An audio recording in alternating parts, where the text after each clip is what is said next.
नमस्कार मंडळी. जुने लोक म्हणायचे की दवाखान्याची आणि कोर्टाची पायरी कधी चढू नये, परंतु काळ असा आला आहे की साधा सर्दी खोकला झाला तरी दवाखान्यात जावं लागते. आणि कितीही क्षुल्लक आजार असो, दवाखान्यात गेलं की 500 रुपयाची नोट मोडतेच मोडते. आज 40-50शीत असलेल्या प्रत्येकाला आठवत असेल की 25-30 वर्षापूर्वी अशा किरकोळ सर्दी खोकल्यासाठी आपण दवाखान्यात जातच नव्हतो.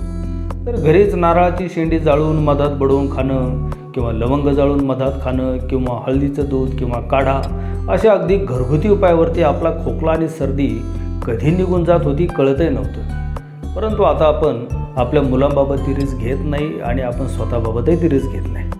परंतु मंडळी, खोकल्यासाठी खास करून जर ड्राय कफ असेल तर हा घरगुती उपाय तुम्ही नक्की करून पहा. मी ऐकला होता, मी अगोदर घरी नंतर ट्राय केला, अनुभव घेतला आणि हा अनुभव घेऊनच मला हा तुमच्याशी आता शेअर करावासा वाटला. तर अगदी घरगुती उपाय आहे, 2 मिनिटात आणि 2 रुपयात अगदी कुठलेही साईड इफेक्ट नसलेला हा उपाय करून पहा आणि खोकल्यापासून आपल्याला आराम मिळतो की नाही एकदा तुम्ही अनुभव घेऊन पहा. तर यासाठी आपल्याला अगोदर गूळ आणि हळद घ्यायचा. तर गूळ आपण इथे हा चिक्कीचा गूळ आहे, थोडासा चिकट असतो. साधा गूळ देखील तुम्ही घेतला तरी चालेल आणि या प्रकारे सुरीने थोडासा असा किसून घ्या किंवा किसणीवर किसून घेतला तरी चालेल.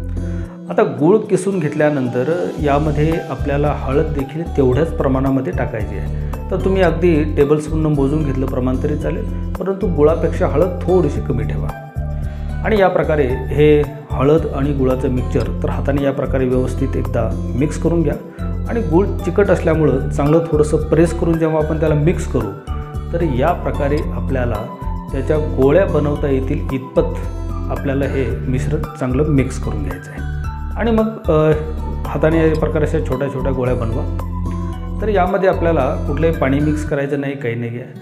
तर गुळाचा जो चिकटपणा आहे तर त्या चिकटपणामध्येच आपल्याला साधारण या प्रकारे मिक्सचर व्हायला पाहिजे. तर खूप कोरडा गूळ जर घेतला तर असं करायला थोडंसं जड जाईल. आणि या प्रकारे अशा या गोळ्या आपण बनवून घेतल्यात. आणि बस या गोळ्या ज्याला खोकला येतो आहे तर त्याला फक्त खाण्यासाठी द्या आणि थोडा वेळ अर्धा तास पाणी प्यायला देऊ नका. आणि तुम्ही पाहू शकाल अगदी दिवसातून 2-3 वेळा गोळ्या घ्या आणि दुसऱ्या दिवशी खोकला गायब.